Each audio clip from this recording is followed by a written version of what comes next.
নোয়াখালীতে আবার বাড়তে শুরু করেছে পানি।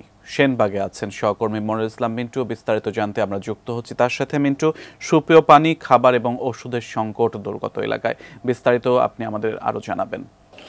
সময় যত গড়াচ্ছে পানি ভাটির দিকে যাচ্ছে এবং নোয়াখালীর সেনবাগ, কোম্পানিগঞ্জ এবং ফেনীর দাগনভূঞা পানি বেড়ে চলেছে। এর মধ্যে গুড়ি গুড়ি বৃষ্টি, সেই বৃষ্টির মধ্যে মানুষ চেষ্টা করছেন নিরাপদ আশ্রয়ে যাওয়ার জন্য এবং এর মধ্যে ডাকাত আতঙ্ক রয়েছে।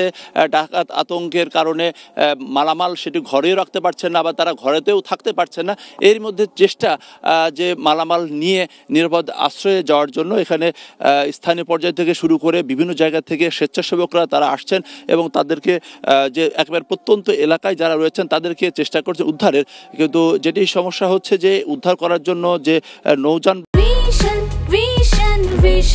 100% কপার কন্ডেন্সারে তৈরি ভিশন ফ্রিজ, তাই গুণে মানে অটুট থাকে বছরের পর বছর। ব্যবস্থা দরকার সেটি নেই, যার কারণে স্থানীয় পর্যায়ে নৌকার বানিয়ে কিংবা ভেলা বানিয়ে মালামাল নিয়ে চেষ্টা করছেন এইগুলোকে নিয়ে যাওয়ার জন্য। আমরা একটা পরিবারকে পেয়েছি।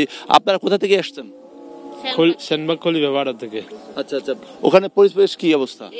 পানি এক মন্দা পানি পানি বাঁচতেছি বুঝছেন, 10 লাখ টাকার মরক গেছে গো। মাছ রাখাচ্ছে, মাছের কোনো দুঃখ না। মানে সবাই আসিও আমরা খালি 2 জন, আর আমাদের 21 দিনে একটা বাচ্চা এই 5 বছর বেগুনের ভূমি অফিসে রাখতেছি। বাচ্চা অসুস্থ হয়ে গেছে, তো এবার নিরাপত্তা বাচ্চা গঙ্গর ভিত্তিক হয়ে যায়, সিজারের বাচ্চা। আর হেঙে কোনো খানা জানা, খানা ফিনে অনেক কষ্ট পাইতেছি বুঝছেন। অসুস্থ মানুষ, গর্ভবতী নারীরা, তাদেরকে নিয়ে আসলে সবচেয়ে বড় সমস্যা শিশুদের খাদ্যের যেমন সমস্যা এবং শিশুদেরকে নিরাপদে রাখা সেটিও খুব কঠিন হয়ে পড়ছে।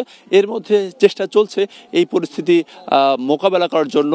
মাঠকে মাঠ, ফসলের মাঠ ভেসে গেছে এবং যে পুকুর কিংবা যে ঘের সেটি তো একেবারেই ভেসে গেছে। ফলে প্রাকৃতিক দুর্যোগে অর্থনৈতিকভাবেও ব্যাপক ক্ষতিগ্রস্ত এইসব এলাকার মানুষ।